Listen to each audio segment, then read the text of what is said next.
Do you know the when and how behind taking risks? Good morning. I am glad to have you with me here at Dreammakers. I am Toy Trust, and I help women who are frustrated and unhappy with their lives realize and achieve their dreams. I have found fear to be the biggest hindrance in achieving dreams. It is a killer of dreams. The problem is, America as a country is engrossed with fear. As a result, it has created a culture of fear. 3 out of 4 Americans say they feel more fearful today than they did 20 years ago. However, there hasn't been an increase in the actual level of risk, just an increase of our perception of danger. Besides the perception of danger increasing, 90% of things feared are considered to be insignificant issues, and 60% of things feared will never take place. Ultimately, we end up wasting time on worrying about insignificant things and things that are likely not to take place. With that said, I have certain beliefs about fear. One of which is God has not given us the spirit of fear, but of love, peace, and a sound mind. This means to me that although we may experience or feel fear, we don't have to be overcome by it. It doesn't have to be a part of us. In fact, it is not a part of us, and we can overcome our fears. Another thing I believe about fear is that fear is false evidence appearing real. When we are presented with the unfamiliar, it is not unusual for us to jump to conclusions and make assumptions. From that activity, we may become fearful. But with careful research and understanding, we may find the truth and be able to make better judgments. Another thing I believe about fear is that fear can be immobilizing. Fear, especially of the unknown, has a way of causing us to stop dead in our tracks and even give up on things that we once believed. And finally, the fourth thing I believe about fear is that it is the opposite of faith. Now remember, these are my beliefs. Although there are more things I believe about fear, these 4 are at the core of my belief. Now, an example of how fear is the opposite of faith: when faith says go, fear will say stop.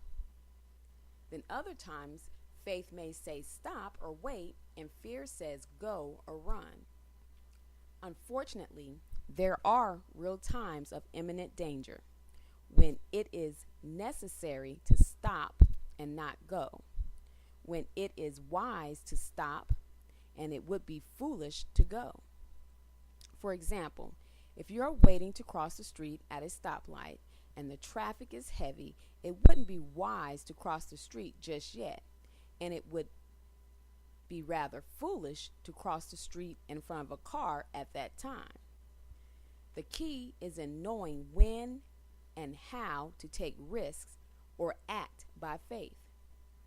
So for me, the question becomes, how can I recognize the difference between fear and wisdom, faith and foolishness?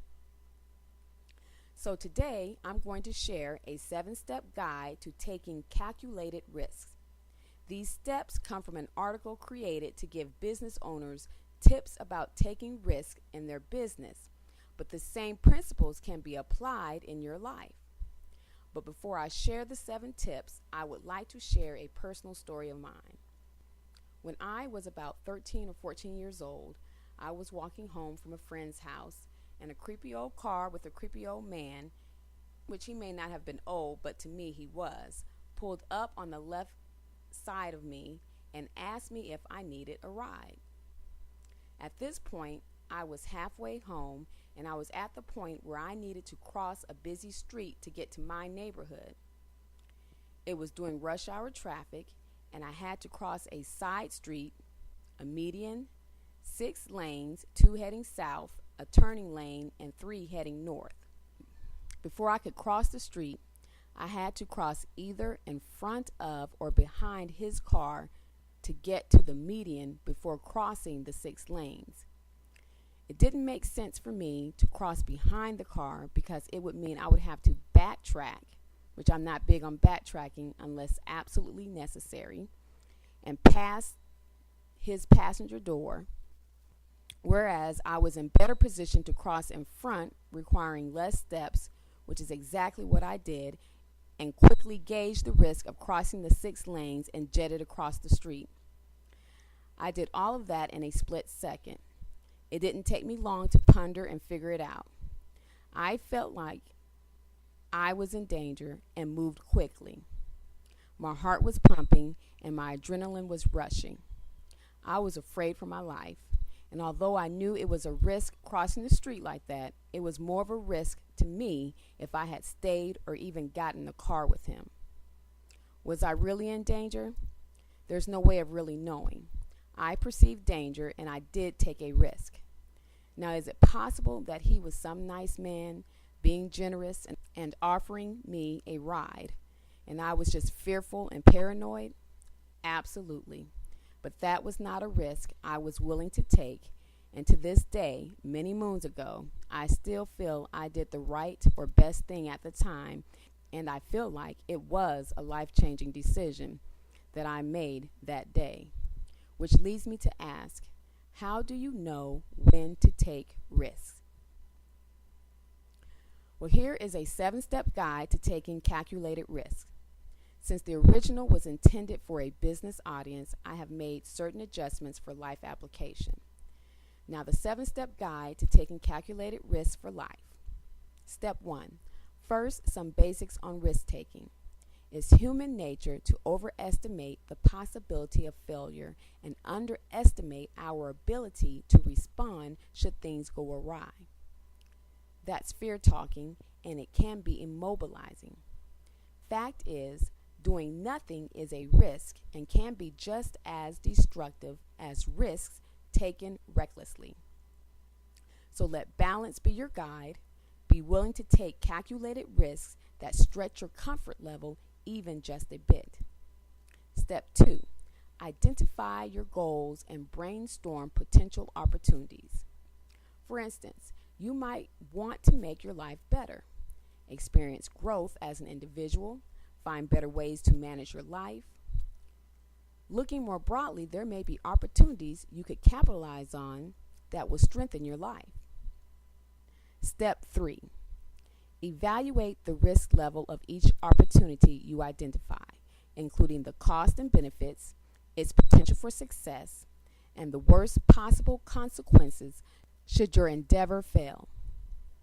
Consult with your trusted advisors, which may be a coach, counselor, pastor, parents, friends, banker, expert, etc., for their objective perspectives. Armed with information and a 360-degree view, you will be positioned to take calculated risks for rational reasons rather than risks based on a whim or a hunch. Step 4.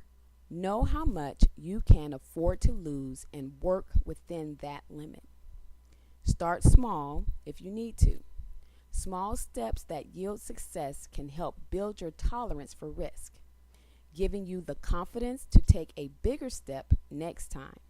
And if the risk doesn't pay off, you will be able to recover quickly and try something else. Step 5. Create a detailed plan of execution that covers all your bases, from beginning to end. Then take the leap. Implement your plan meticulously, then take a step back and give it time to unfold in the real world. Step 6. Review the results and adjust or change course as required. Whatever the outcome, use your findings to inform future decisions and the next set risks you undertake. And finally, step 7. Don't be afraid to fail. Sometimes you need to take a step backward in order to make a leap forward. trial and error is an essential part of growing. If you falter, pick yourself up, learn from your mistakes, and continue moving forward. This is Toy Trust, sharing with you a 7-step guide to taking calculated risks. I hope you enjoyed today's blog, and I hope you are able to implement and apply something from this to your own life. May it help you go from dream to reality. Also, will you take a few minutes and leave a brief comment either here or on Facebook of a fear, the risk you took, and the outcome. Thanks for listening or reading and participating. Have a good day and see you on Thursday.